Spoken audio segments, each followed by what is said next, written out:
Our guys have set a goal to get to the Final Four. I hope we play well enough to do it. I'll see ya. In major school doing what we did and have an opportunity and a chance to get to the finals and play against a great basketball team in Michigan State. The whole town was just naturally a buzz about it. Of course, you know, just winning win after win made a big difference. Man, there's some destiny involved here. There's got to be some destiny. Oh, yeah, 9 seconds, 59 to 66. Abrams with 7. Smith shoots in the air. It is no good. Up and it is no good. And again, it is good. It is all over. Game is over. Too little, too late. Well, Coach Hodges and Coach Ortiger are having a real confab here in front of the coaches. And Ortiger and Hodges are really both after it. Fouled in the backcourt by Larry Bird. Larry Bird is fouled out of the game with 14 seconds to play. This ball game belongs to New Mexico State Aggies. He shot at the buzzer by Heath. He gets it.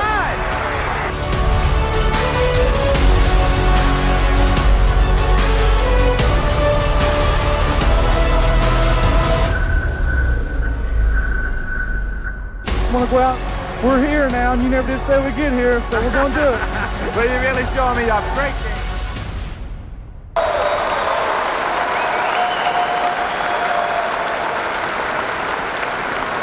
Ladies and gentlemen, my name is Greg McKee. I have the honor to host this post-game event. I know I speak for all of the 78-79 Sycamores when we thank you for being here today and thank you for supporting the 2018-2019 Sycamores as well. Remember, those who like to home games come up next. Now I have the honor. Please welcome the 1978-1979 Indiana State University men's basketball team.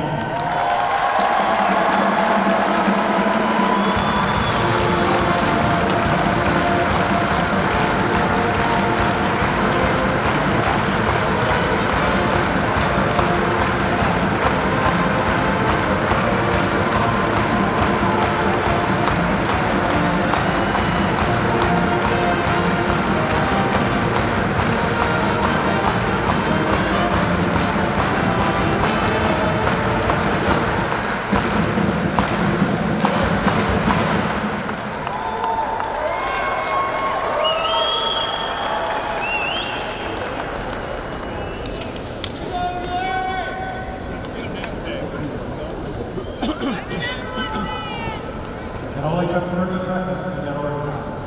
Welcome, guys. I hope you feel loved today.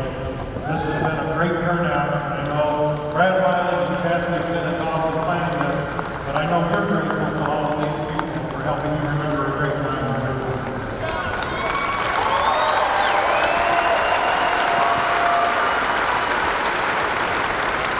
You met them earlier in the game, but in section 110, our alumni from the band, the cheer team, the Sparkettes, all of the people who made nights in Holland Center very special 40 years ago. Thank you for being here.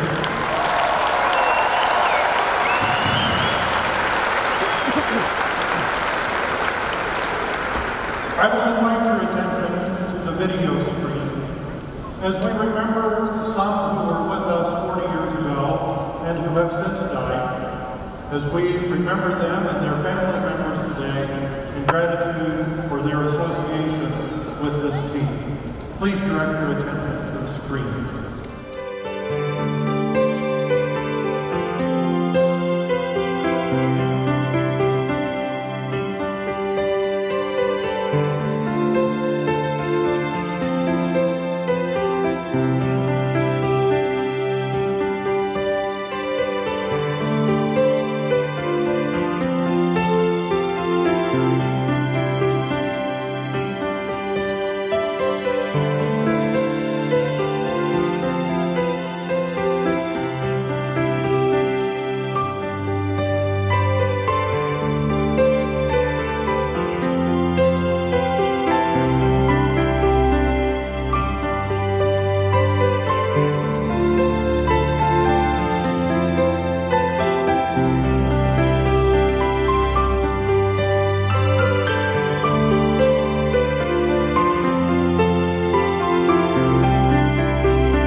on Facebook or on Twitter, hashtag March Went Mad. And so you know that the Indiana State University athletics staff has been interviewing all of these people and many others as we anticipated this day. They put together a short summary of what some of us, for some reason unknown to me, I'm involved in this next video, but what some of the people have been doing over the last 40 years. But you can get the full story on the Twitter feed, all of these interviews, and there are some interesting stories that even I haven't heard before on these videos. So this is a 40-year retrospective for at least some of the members of this team.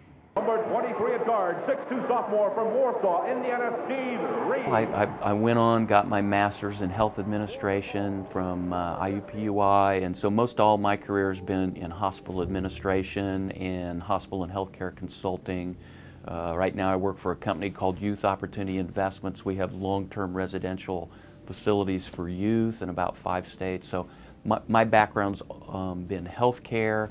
I also teach at IUPUI, undergrad and graduate level in health administration at Fairbanks School of Public Health. So now my mom was a registered nurse, and she was a nurse administrator and a nurse educator, and she's the one that kind of started talking to me about health care. Contemplating retirement. I'm 61 years old. I have a daughter. Both of my parents are still alive. My mom's 91 and my dad's 91. So I'm very proud of that. Just living my life, trying to be the best person I can be. We've recorded 2 CDs, and we're working on a 3rd one, should be done by the end of this year. And just, you know, there's not a lot of money in it, but, you know, at the end of the day, I'm doing what I really love to do. I had a job as a pharmacy technician in Nashville. I did that till 2004, and I still go down there every now and then to work on an as-needed basis, so I can tell them the days I can work, and they say, come on. So as far as being a musician, you know, it's a decent job, and I can go down. The worst part's being away from home for 3 or 4 days, but then I get out of there, don't have to get caught up in the drama of the workplace sometimes. After a year working in the newspaper business here, I'd always planned to go back to school doing something. I wasn't sure what. I enrolled in law school and went to work for the Indianapolis Star. And so instead of learning my craft as a hard-working law clerk in some distinguished law firm in Indianapolis, I worked in the Star Sports Department every Friday, Saturday, and Sunday night for 3 years, and full-time in the summer, and had an absolute blast. Graduated from law school, worked for 2 years as a law clerk to a federal district judge, an ISU alum named Gene Brooks in Evansville, and never ever expected at the end of law school that I would come back to Terre Haute, and 33 years later I'm working in the same building I've been working for 33 years, and for the last 12 I've been a part-time federal magistrate judge. So I'm practice law 100% of the time, and a part-time federal judge the extra 10% of the time. 6 feet 8 inches tall, a junior, Brad Miley.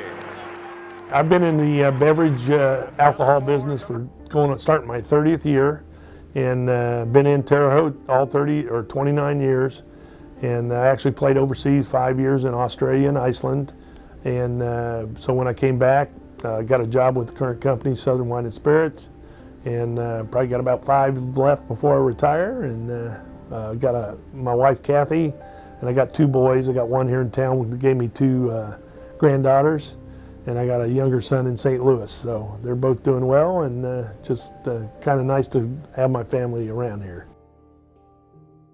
I had retired after Mercer University. I coached in Macon, Georgia, and my daughter started having children, and you know, I wanted to be close to see my grandkids grow up, and you know, I'd been coaching and missed a lot of my 2 children growing up, and so I moved to Roanoke, Virginia, and I was bored, so I got a teaching job. I was teaching high school history, and of course my daughter got me back into coaching. You know, their coach retired, and she came home and told me, Pop, I volunteer you to coach our team because we don't have a coach.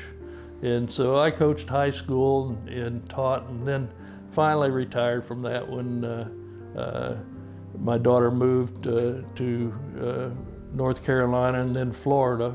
And of course I moved where they moved, and then they got me back into coaching down here, down in Florida at the Villages Charter School, and just helping with the boys. But then they didn't have a girls coach, and my granddaughter was playing, and so I coached them for a couple of years. But it's been a truly enjoyable time. And now I've retired again. No more coaching. I'm just playing golf 5 days a week, and I think I can handle Brad Miley now.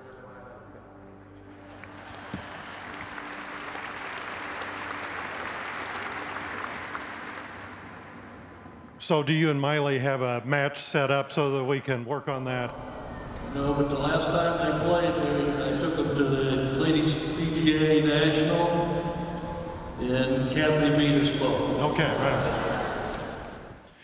Coach, 40 years ago, you were 35 years old with a team to coach with almost no warning. Everything happened October 1 and thereabouts in 1978. It's one of the great stories in college basketball history. Can you remember what those first weeks were like? Actually, I was so dumb I didn't know how rough life could be. So, you know, it was a little chaotic. You know, we didn't know when we were going to practice, and we got off on a rough footing, but things got pretty good. You know, I had Mel Daniels and Danny King, Terry Thimmer came in, and we had some really good practices. You know, people ask me about Larry. Larry practiced so hard that everybody else had to. And, you know, Danny was, you know, the hard-nosed guy, and he got Carl straight. But, you know, our kids got along, and we had great chemistry. I've never had a team. I had one team in Georgia when I was coaching there that had that kind of chemistry, and of course we went to the national tournament. And other than that, you know, I was too naive to know that I could make a mistake. So these days, you said you play golf 4 or 5 times a week, and you're sitting around with your partners after a golf game. What's your favorite story to tell them about this time, this season, as the coach of this team?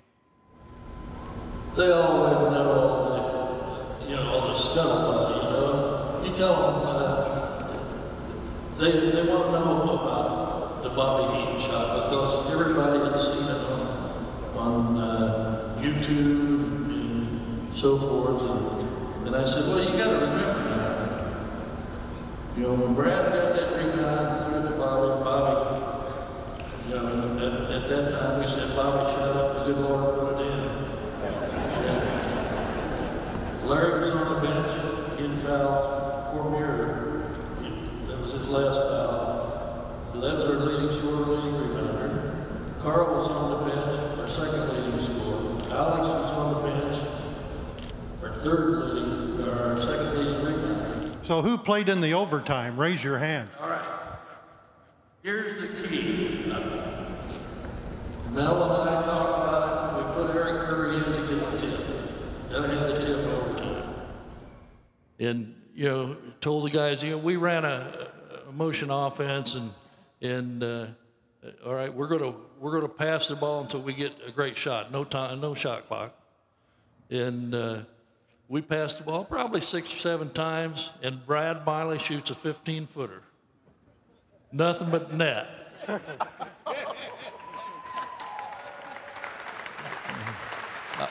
I looked over at Mel because, you know, when Bobby hit the shot, Mel looked at me and he said, what are you going to do now, genius?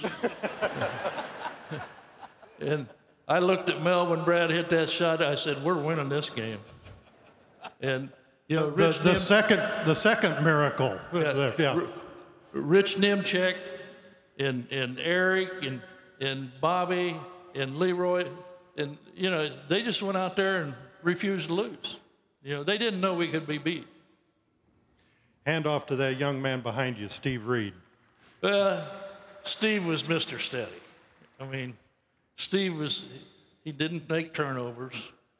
He shot when he was open. He didn't take bad shots, and he always got the ball to where we needed to have it. You know, we had a play that it was so hard. Larry would start up on this block, and he'd run down to that block, and Steve would drive the ball down the floor and throw it to him. I mean, how hard's that? And he just scored. Yeah. Give him the microphone, let him defend himself.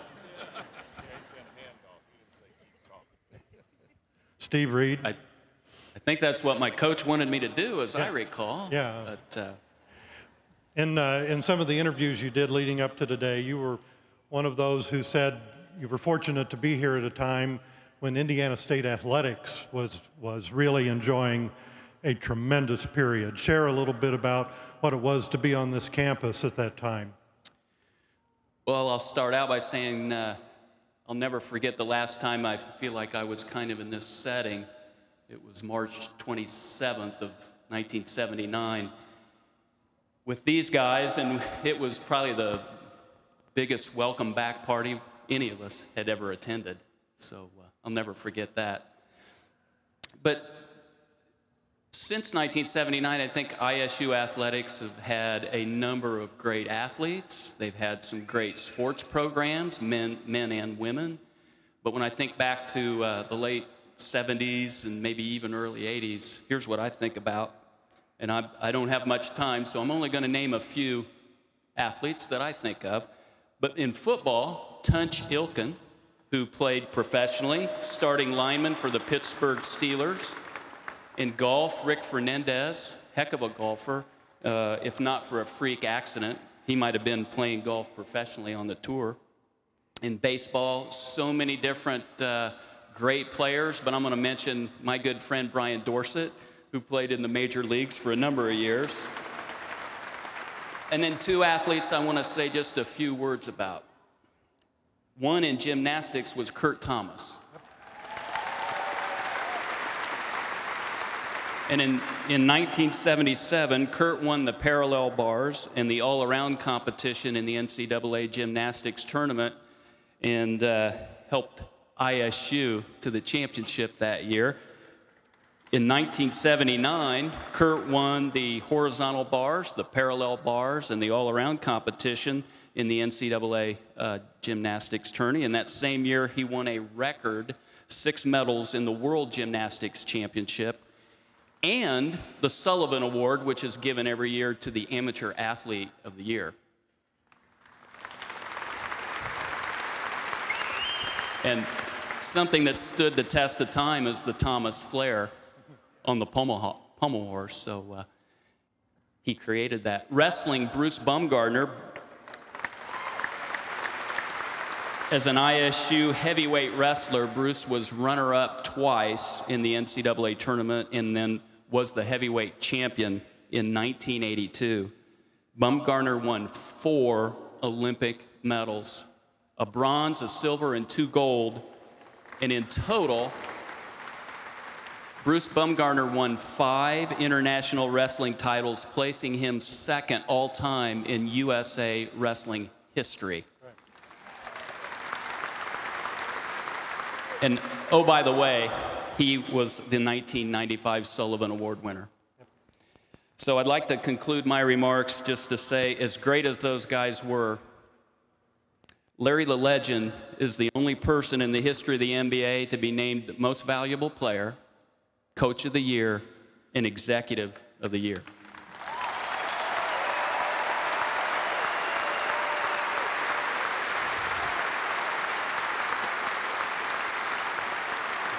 And using Larry's own words, that ain't bad for a hick from French Lick.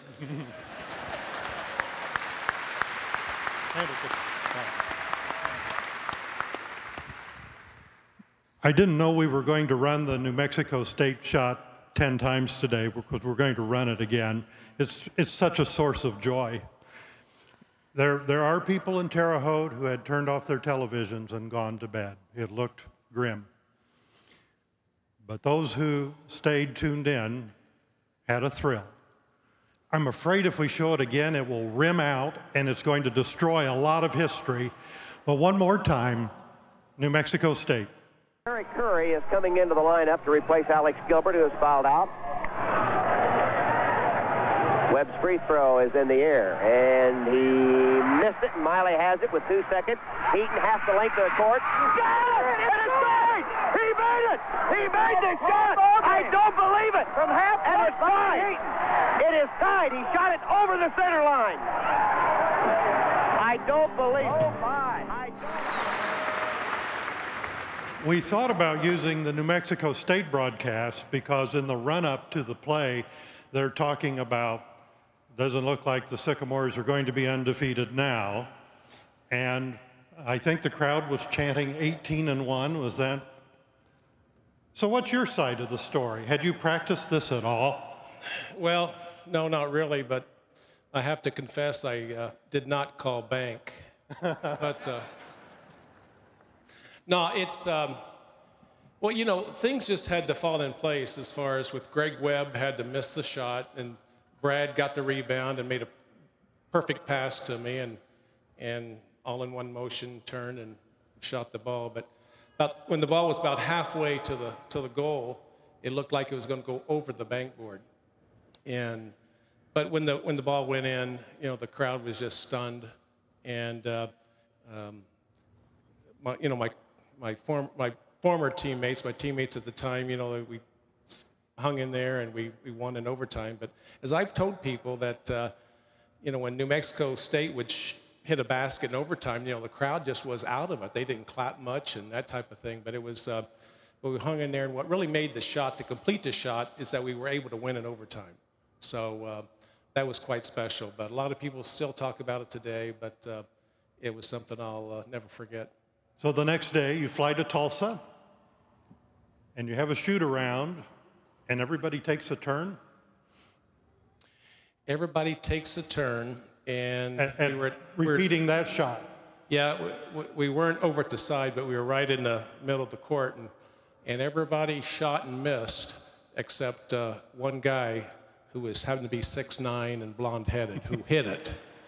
Of all things, Larry would have to hit it. Of course, he rubbed it into me. You know, he said that wasn't too bad. It was quite easy. I said, well, you didn't do it in front of 14,000 people either. But yeah, again, it was just. But we continued that run, and we beat Tulsa the next night and went on. But it was a fun ride. And today, he's a state representative. That makes him arguably one of the 200 most powerful people in Indiana. Does that frighten any of you guys at all? Thank you, Bob.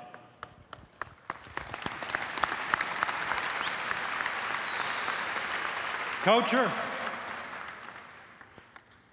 In fact, Coach Lansing and I discussed that play last night, and what he talked about was the Miley pass. Yep. He thought that was the critical part of that.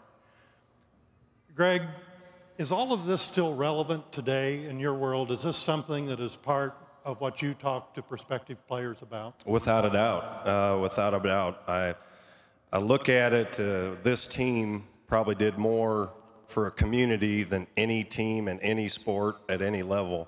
And I'm in awe of it. I really am. I consider it unbelievable honor to be the head coach here, but we talk about them a lot. I love having the guys around, and for them to sacrifice and everybody be here today, something special.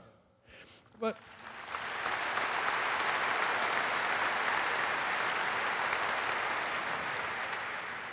we were in some meetings early on, and I said something to you that we hope that there would be something out of today that didn't just honor these guys, but there were takeaways for your team today. What do you see as the takeaways that the 2018-19 team can take from what these guys accomplished 40 years ago? Look at the people in the stands, for one. I mean, that's that kind of an accomplishment, yeah. That kind of an accomplishment, you know, you create your own legacy, and 40 years later, it's still your legacy, and people still love you like that. And I tried to tell the guys the other day, it's like us going 33-0 and going in the championship and playing Zion Williams and Duke in the final. So it's an incredible. Great coach. Thank you. Go Sycamores.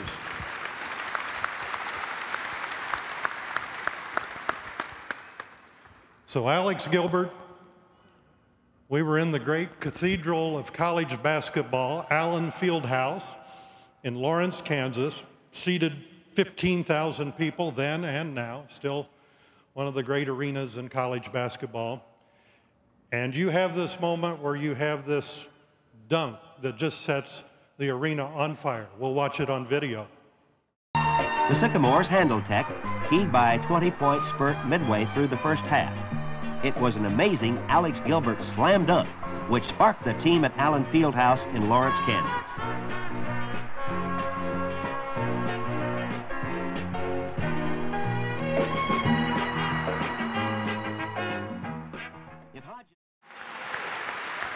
Still hit that dunk. With an assist to Leroy Staley for missing the shot. Yeah, I meant to thank him for that. Yeah. Yes, I remember the day of that game before we played. I talked to Coach in the hallway, and I said, I've been waiting my whole life to play here. I grew up in St. Louis, and it was Big 8 country, so we saw Kansas play all the time, and I thought, that's like the greatest place on earth to play a college basketball game. And I remember, I'm going to do something special. I just thought, this is it. This is all I've ever wanted in my life. And that shot, it was like perfect. It was the perfect cap to a perfect day, to a perfect year. I really believe that set us off in the right direction, yes. We spoke, yes.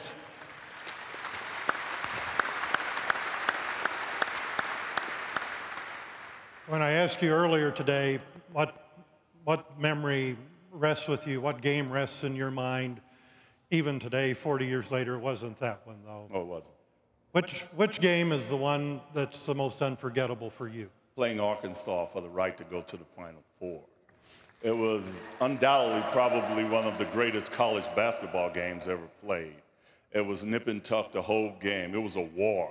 I just remember being so worn out by the end of that game. When Bob hit that shot, I just kind of melted in the floor. I just thought, this is what it's all about. This is what you want, the right to play for a national championship. And I had dreamed that my whole life, one time I'd get that chance. And thanks to Bob and the rest of these guys, there we go.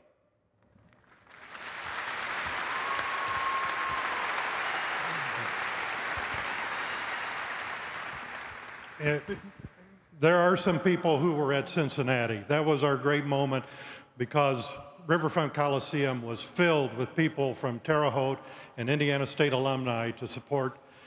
And I remember reading a quote years later that Eddie Sutton, the coach of Arkansas, was asked the greatest game he ever coached. And his response was, my answer is strange because it's a game we lost. But the Indiana State University of Arkansas game for that opportunity in 1979 was the greatest basketball game I was ever part of. And we all were fortunate to be part of that. Carl, Nix, in a few weeks, they're making room for another banner up there.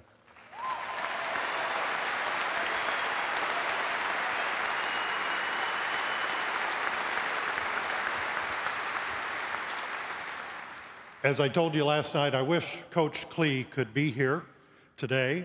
He just turned 93 years old, and he's been a little under the weather. But Dwayne Klee, from the time he was in the 4th or 5th grade and a student at the lab school, has been a part of the Indiana State University community.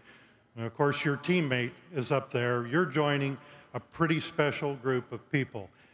Tell us your reaction when you found out they would be retiring number 22. I almost fell out my seat. I'm like, really? You know, I was speechless, but in the same sense, I was really grateful, super excited, kind of still like, don't really believe it a little bit until it's actually there. But I always wondered over the years, when I talked to Greg Lanson a lot, like,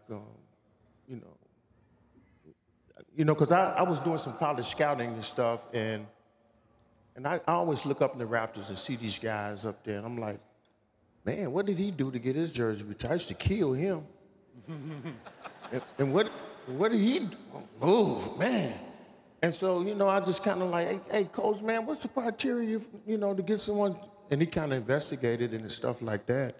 And it just kind of happened. But when it actually got the call and everything, I was really, really shocked, but real grateful because, you know, this is where it all started for me. I was a young guy on the south side of Chicago. This is where it all started for me.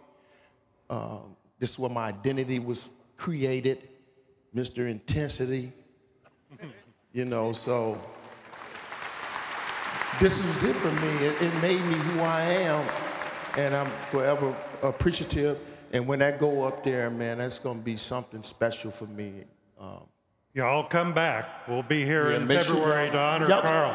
Matter of fact, y'all can stay in your seats until that day. Won't have to worry about it. Sometimes it's hard for people, particularly of a new generation who would have no personal memories of this time, to realize that there was no ESPN at any time that this team played. ESPN did not start broadcasting until 2 months after the championship game. As a result, in a day, there were probably dozens of college basketball games easily accessible on the internet or on national feeds. A national television audience did not see this team until senior day of 1979 when Wichita State came here. Jim Simpson and Al McGuire.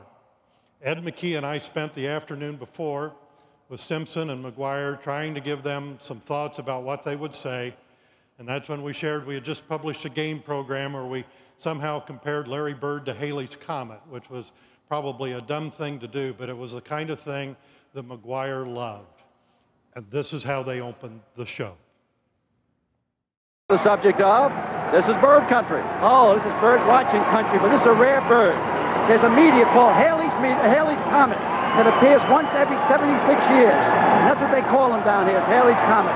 He has unbelievable ability, and welcome to Larry's world. Well, they've got to try to remain undefeated. We will tell you again that Al McGuire... McGuire came back to speak at the Chamber Dinner in 1991, and by that time he wasn't as mentally acute, but we spent about 15 minutes talking. I reminded him of the times he was in this arena as a coach, and when he had been here in 1979, and the sparkle came to his eye, and he remembered very well that day. He had predicted we would score more than 100 points, and he had predicted that Larry would have one of the great days of his career. We scored 109, and Larry scored 49 of them. Hand that microphone to Larry Bird.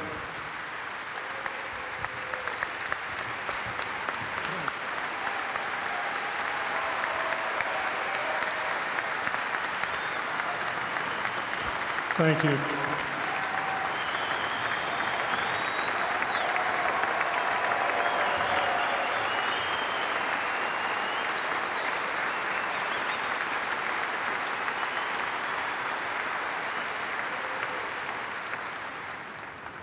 We chatted last night, and I know you want to talk about things other than your phenomenal achievements here. We saw Mel Daniels on the screen. Cece is here today. I know you had a long and enduring relationship with Mel, and just talk a little bit about what Mel contributed to this team. Yeah, you know, Mel just retired from the NBA. He played for Bob King in New Mexico, so we knew his background, and obviously being a Pacer fan, watching him in the ABA and playing some ball in the NBA. When he retired, he came right down and helped Coach King. I think it started in my sophomore, maybe my junior year part-time, then my senior year, he was here full-time. But you can ask the guys, they absolutely love Mel. He brought so much, and the guys respect him so much that he added something. And knowing Mel for all them years, it's sad that he's not around anymore, but he's a part of this team, and he was a big part of it. He brought some competitive intensity also, as I understand. Well, he thought he could still play, but I don't know about that. He might have beat Carl up, but yeah. Well, anybody could beat Alex up. Alex just weighed about 150 pounds then, but the rest of us gave him a pretty good run. And we wanted to talk about Bob King today. One of the past reunions we sat up on a stage, and you and Coach King had a conversation. One of my favorite personal pictures is of the two of you in that conversation, and you're both laughing. I can't remember what story had been told, but we're thrilled that Randy and Brad, Bob's sons, are here today, and we send messages home with them to Cheryl, who is ill and was unable to come, even though she wanted to be here. But Cheryl King has many friends in this community, and we hope that you'll say hello to your mother and let her know that Terre Haute wishes her well.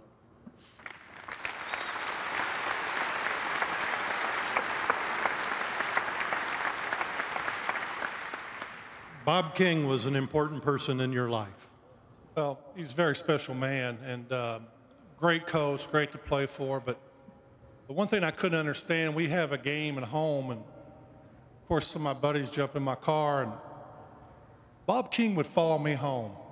I never got that. So on the way home, I dropped them guys off, and he'd be, I don't know, a quarter of a mile, maybe not that far, but he'd drive real slow. And he would wait until I got out of my car before he'd pull off and leave. But I was a little smarter than Coach back then.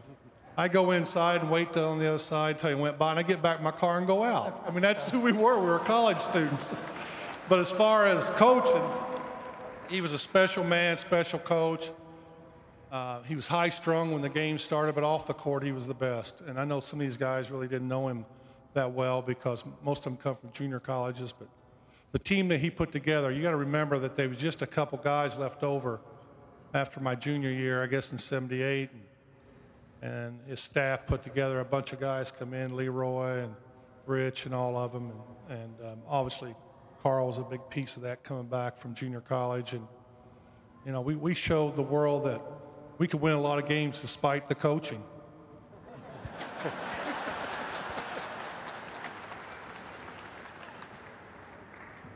So, some things never change. 40 years ago, you would tell the sports information office that you really weren't interested in a lot of personal interviews.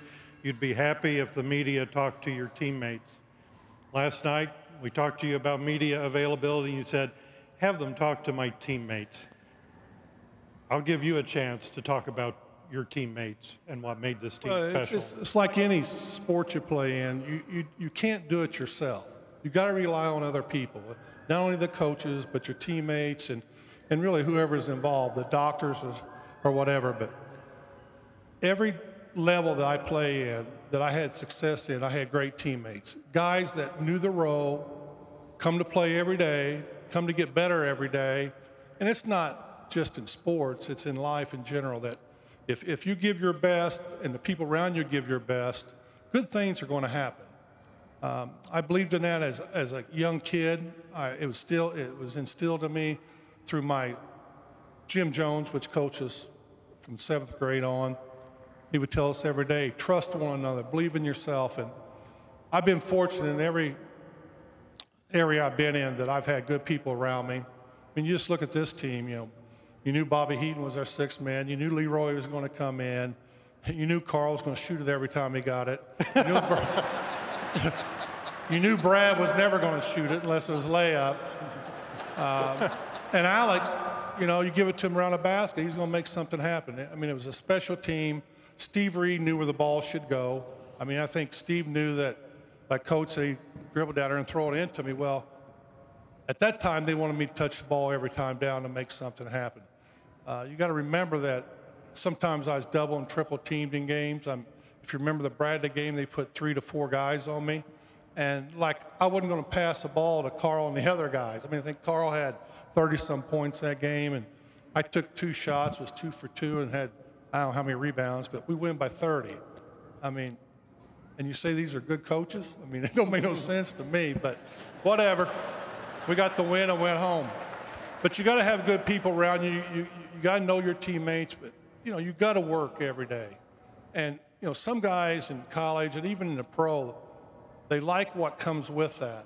They like the free education in college. They like the parties. They like to hang out. But are you really giving it all you got? What do you want out of this? And I've been fortunate enough to have a lot of teammates that wanted a lot out of it, and that's why we've had success.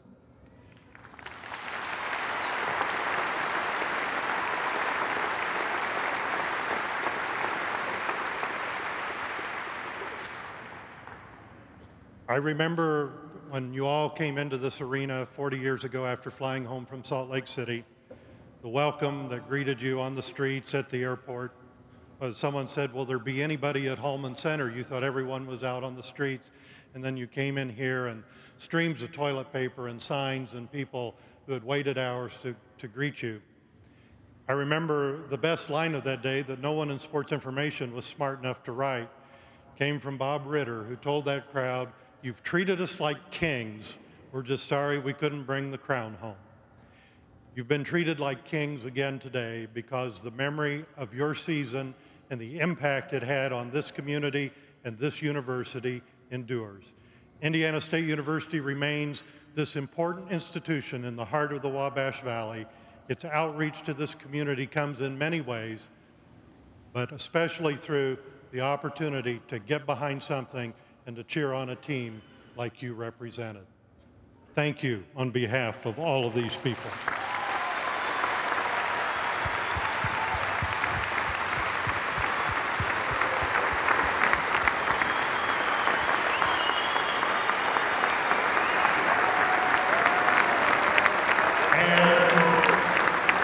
And now, today's Sycamores are going to walk yesterday's Sycamores down to greet that student section to the Sycamore favorite, Wabash Cannonball.